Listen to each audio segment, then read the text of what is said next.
건물에 투자하면 이런 점이 좋다. 어떤 게 있습니까? 건물 투자할 때 가장 좋은 거 정책 리스크가 없습니다. 못 건드리는 거죠. 심지어 문재인 정부 당시에 그 많은 대출 규제도 유일하게 비껴나간 부동산 상품이죠. 네. 레버리지가 자유롭다. 법인들이 투자하시는 경우는 90%도 가능하니까. 그러니까 100억짜리 건물이면 20억 있으면 할 수 있다. 한 15억, 20억이면 사실 수 있는 거죠. 건물에 투자하면 어떨까? 이런 차원에서 한번 얘기를 해보도록 하겠습니다. 건물에 투자하면 이런 점이 좋다. 어떤 게 있습니까? 건물 투자할 때 가장 좋은 거 정책 리스크가 없습니다. 이건 안 건드리는구나. 못 건드리는 거죠. 못 건드리는 게 왜냐하면 대부분 우리나라 지금 현재 건물 투자의 그 법규나 이런 부분은 상업용 부동산이라고 판단하고 있지 않습니까? 대부분 예전에 이제 우리나라 건물은 법인들 사업을 위하거나 뭔가 부가가치를 만들어내는 데 사용하는 개념이었거든요. 이제 부동산 투자가 아니고 그 부가가치를 만들어내는 부동산 자산이라고 판단해서 규제가 거의 없습니다. 심지어 그 문재인 정부 당시에 그 많은 대출 규제도 유일하게 비껴나간 부동산 상품이죠. 네. 실제로 이 정책 규제가 없고 그 다음에 이제 그 레버리지가 자유롭다. 레버리지가 실제로 뭐 활용하신다고 하시면 그 잠자고 있는 자산, 부동산 자산까지도 활용하신다고 그러면 80%까지도 가능하고 심지어 뭐 사업을 영위하기 위한 그 법인들이 투자하시는 경우는 90%도 가능하니까. 그러니까 100억짜리 건물이면 20억 있으면 할 수 있다. 한 15억, 20억이면 사실 수 있는 거죠. 근데 우리가 건물, 빌딩주 이러면 신의 영역처럼 여겨지거든요, 사실. 야, 그렇게 돈이 많아? 바로 이렇게 되는 건데 일반적으로 실제로 어떻습니까?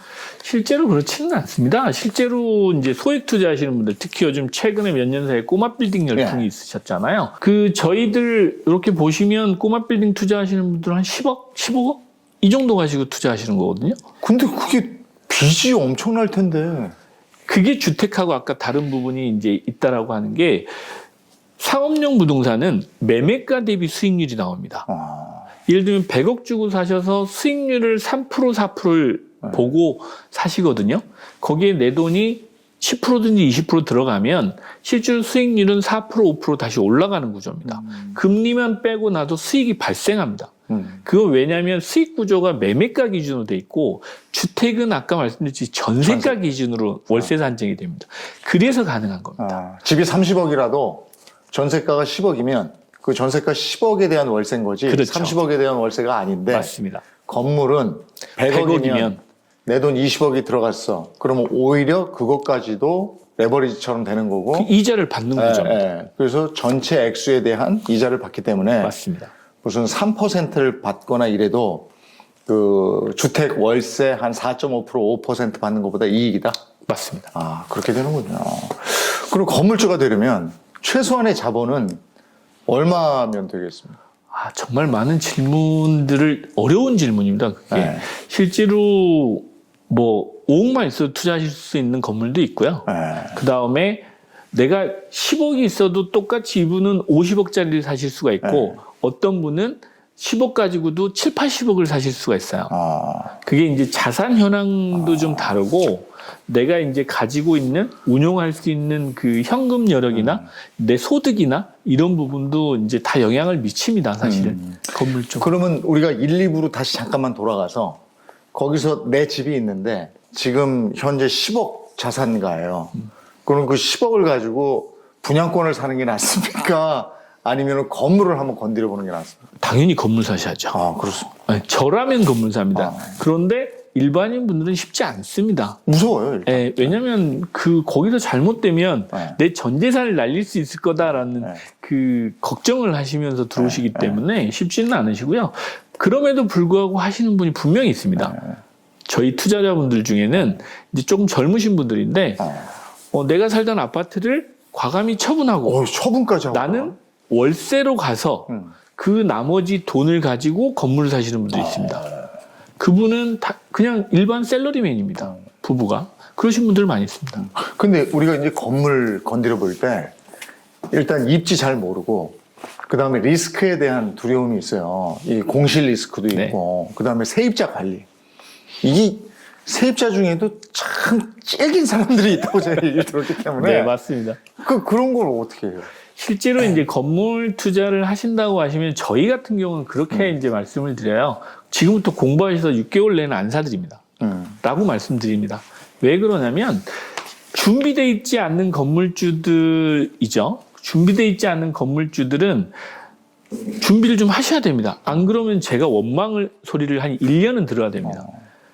지금 힘들어 말씀하신. 죽겠다. 예. 네. 왜냐하면 건물의 그 임차인 리스크죠. 거기에다 건물 리스크도 있습니다. 왜냐하면 물도 셀 수 있고, 오래된 거. 예, 오래된 건물은 물도 셀 수 있고, 하수도 물이 또 안 나가서 뭐 막힐 수도 있고, 전기도 끊기고, 수도도 끊길 수 있고, 뭐 여러 가지.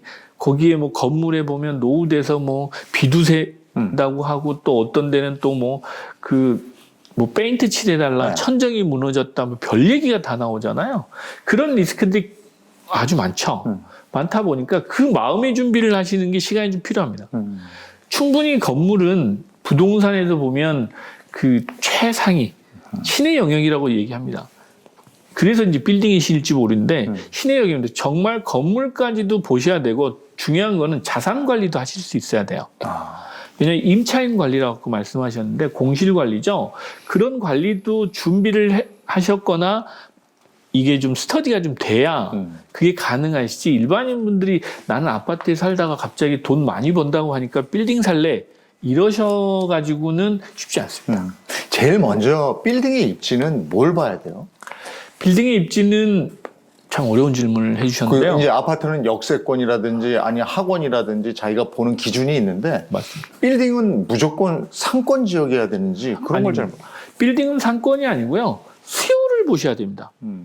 그 상권이라고 하는 것도 사실은 다양하지 않습니까? 오피스 상권도 있고 테란노는 오피스 상권입니다. 근생 상권이 아니고. 그런데 테란노 이면으로 가면 근생 상권이라고 표현합니다. 그런데 그 같은 근생 상권이라도 권리금이 있는 또 상권이 있어요. 일반 그 상점이죠. 소매업 하시는 분들은 이제 권리금이 있는 상권인데 신사동에 가서 보시면 가로수길은 병원 상권입니다. 거기는 그래, 병원 많아요. 예, 병원들이 많이 있잖아요. 병원이라고 보기에는 맨 성형외과, 피부과, 뭐 안과, 치과 뭐 이런 것들. 그런데 거기는 또 다른 상권이에요.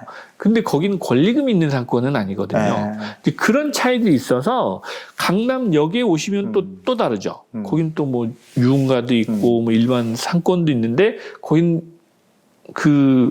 뭐 보시면 알겠지만 강남역의 매출액이 상위 안에 안 들어갑니다. 왜냐하면 거기는 대기업들이 들어와 있습니다. 그 이제 플래그샵이라고 표현하죠. 그런 상권도 있어서 상권의 특성에 맞게 내가 어디에 어떤 목적으로 투자하느냐에 따라서 그거는 좀 조금씩은 차이가 있을 거라고 봅니다. 그러면 건물 투자하기 좋은 지역은 어디입니까? 역시 강남입니까? 그렇진 않습니다. 저희가 이제 그 강남에 건물을 가지고 계신 분들은 강남에서 잘 움직이지 않으시려고 하시는 거죠. 근데 그런 성향이 좀 강하신데 실제로 투자를 하신 분들 중에 수익을 잘 내시는 분들은 꼭 강남에서 수익 내신 건 아닙니다. 최근에 지금 한 3년 동안 많이 올라서 강남도 많이 올랐으니까 그런데 투자 금액 대비 수익을 잘 내시는 분들은 꼭 강남 아니어도 입지가 좋은 지역들, 예를 들면 그 신림동, 뭐 강동구 쪽, 그 다음에 은평구 쪽 이런 쪽도 수익을 많이 내셨어요. 실제로 그런 지역도 유심히 보실 필요가 있고 최근에 이제 영등포 이런 상권 좋은 지역들은 뭐 보시면 훨씬 강남보다 수익이 높다라고 말씀드립니다. 예전에는 이거는 꼬마 빌딩 차원은 아닌데 건물에 1층에 무조건 은행 들어오면 대박이다 이랬는데 요즘에 이제 스벅 들어오면 대박이다. 근데 일반적으로 보면 1층에 약국, 2, 3층에 병원 이게 또 최고던데요. 메디컬 센터가 이제 이유가 있습니다. 메디컬 센터는 임대료가 비쌉니다. 임대료가 비싸고 이제 임차인의 성향으로 보면 아주 안정적으로 판단을 하시죠. 그것 때문에 이제 임차인 리스크라고 그러죠. 그런 리스크가 좀 적어서 선호하시는 거지 수익률이 뭐 특별히 높다 낮다 이러지는 않고요. 상대적으로 또 병원 같은 경우는 새 건물 같은 경우에 새 건물에 대한 임대료가 높아도 그건 들어오세요.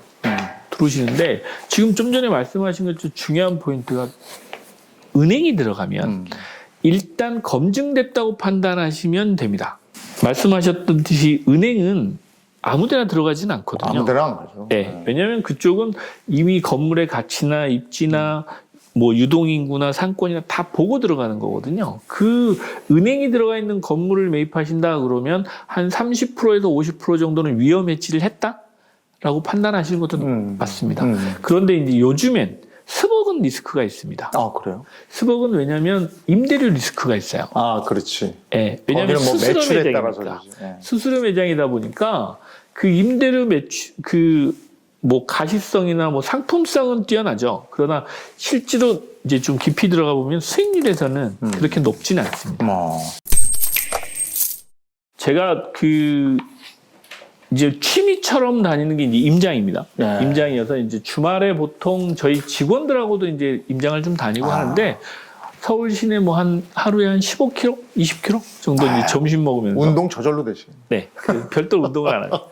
근데 이제 임장 다녔던 거 하고 저희 이제 비즈니스 하는데 필요한 그런 내용이어서 입지를 좀 꼼꼼하게 좀 분석해서 여러분들과 좀 공유하고 싶어서 나온 책입니다. 그래서 퍼펙트 입지라고 서울 시내 이제 건물 투자하시거나 이제 상업용 부동산 투자하시는 분들한테는 이 입지 선택하시는데 네, 많이 좀 도움이 되실 것 같아서 이번에 어제 나왔습니다. 어제 나왔어요. 이거 완전히 따끈따끈한 거네. 네. 두 번째 책인데 매년 저도 이제 공부를 하는 차원에서도 정리도 할 겸 그래서 이렇게 책을 좀 쓰고 싶어 합니다. 그래서 또 올해는 이 책을 좀 냈고 내년엔 또 무슨 책을 낼지는 좀 고민해 보겠습니다. 네. 이 책에 그 내용이 있겠습니다만은 맛보기로 임장할 때 막연하게 가서 그냥 보는 거는 아무 의미 없잖아요. 맞습니다. 뭘 가서 보는 거예요? 버스 정류장을 좀 보시라고 그러고요. 임장하러 가실 때 이제 버스 정류장도 좀 보시고 1층하고 2층 건물에 들은 입점돼 있는 그 임차인들 상권을 좀 보시라고 말씀드립니다. 예를 들면 뭐 강남역에 가서 보시면 아침 상권하고 저녁 상권, 점심 상권이 다 다르잖아요. 이제 그 상권이 다른데 가서 보시면 들어와 있는 도로 맞은편하고 입점 업체가 달라요. 이제 그런 것들을 보러 다니시는 게 재밌습니다. 이제 그런 내용도 써져 있습니다. 네, 그래서 실제로 가서 보시면 이제 내가 몸소 체험해야 되는 거지만 건물을 보러 가실 때는 평일, 낮, 저녁, 주말에도 아침, 점심, 저녁 이렇게 가서 보시라고 말씀드립니다. 한번 가서 말면 안 되는구나. 기본 한 5번은 가서 보셔야 됩니다. 그 정도 보셔야 그것도 때가 다르게 가서 보셔야 어느 정도 이해를 하실 수 있습니다. 알겠습니다. 이 책을 통해서도 투자에 도움을 받으시면 좋겠습니다. 오늘 함께해 주셔서 고맙습니다. 네, 감사합니다. 네.